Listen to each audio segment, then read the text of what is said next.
Wanted to show you something that I picked up at Hobby Lobby, but let me kind of give you the backstory real quick. Got a couple days off. Yesterday was Christmas, and so we got 3 days off from work, and it's the first time off that I've had in almost a month, other than Sundays. And our Sundays have really been full, but that's a whole nother story. But with having 3 days off, I did actually get some bench time yesterday, and I worked on the F4J, the Blue Angels airplane that I'm working on. And for those of you that are following the Aircraft of the Angels build series, just want to let you know that I'm going to be doing my next video over that build probably in about a week. I get another 3 days off for New Year's, so I know that I'll have some time to sit down and do some more work. But I did get some time yesterday on the bench with the F4, and what I realized in the process of doing that is I'm getting low on some paints. So my wife and I were going to Jonesboro, Arkansas today to pick up something completely different, but we decided that we were going to stop by Hobby Lobby while we were up there. So I got some steel paint. I got like titanium and a couple other colors, so I can do like the exhaust work and the intake work and whatnot on the Blue Angels airplane. But while I was there, I happened to see this kit right here. This is a Revell kit. It's 1981 Chevrolet Camaro Z-28. Now, the Z-28 in 1981 was not anything to really brag about. They were very lethargic. They had the 305 in them. Just not a whole lot of horsepower, but they looked really cool. I loved the way they were designed. I loved the graphics on them, and so when I saw the kit, I'm like, yeah, man, I want that. And then I saw the price tag, $34.99. I put it back on the shelf, and I went and got my paints and everything, and I kind of come back to it, if you didn't already guess. So I picked it up again, and I looked it over. Now, one thing I noticed, and I've already opened the box up because this is like my third take of the video. I opened it in the first take and I didn't like the video, so I'm remaking it. But anyway, it didn't have cellophane on it, and I got to thinking about that. I'm like, all you really do is you cut the cellophane off, throw it away anyhow.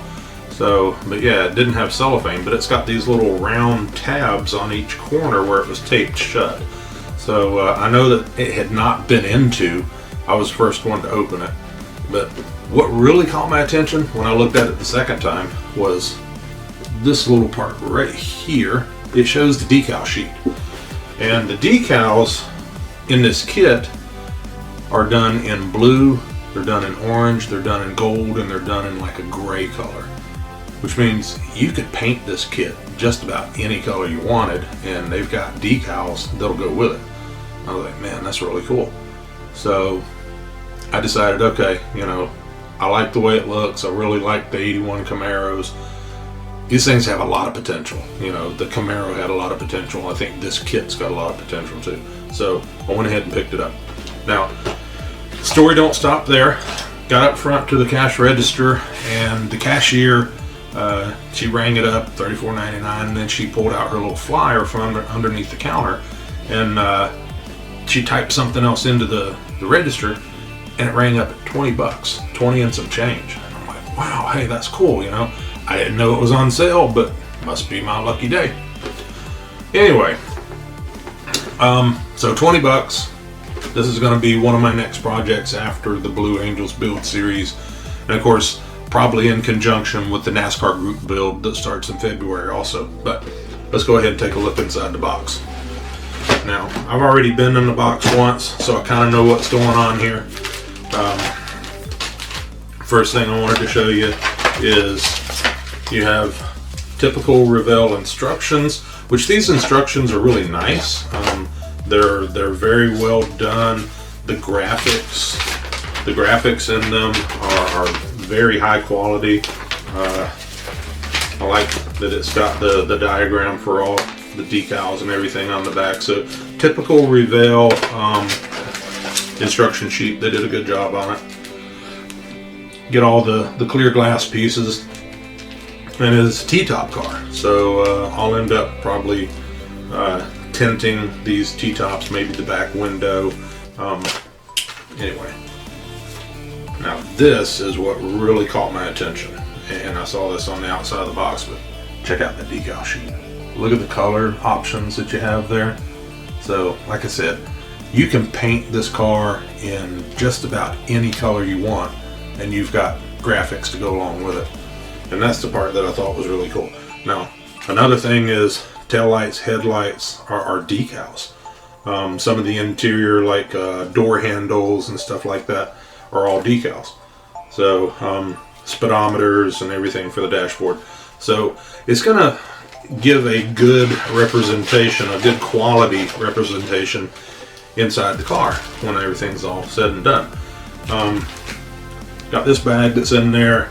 It's got the body of the car, the hood of the car, front and rear bumpers. It's got the wheels right there. So a couple other minor parts there, but you know, everything that looked fairly typical. And looking through this bag, you got your interior tub, you got the seats and part of the chassis there, you got the rear axle and the drive shaft.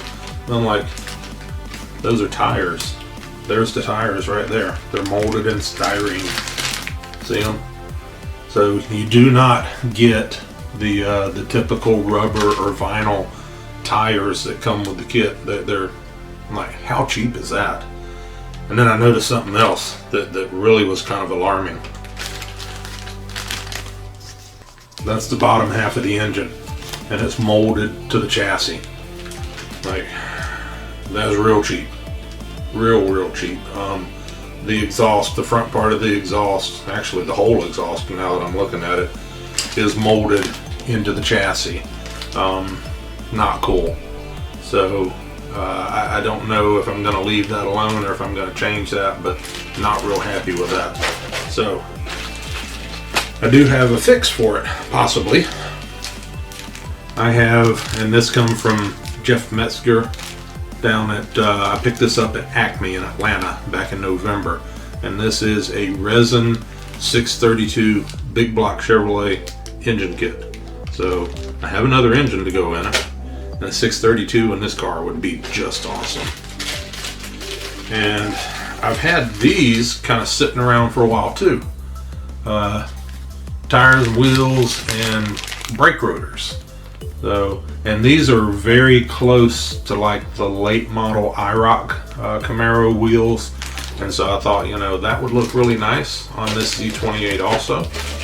So that's my engine problem, that's my wheels problem.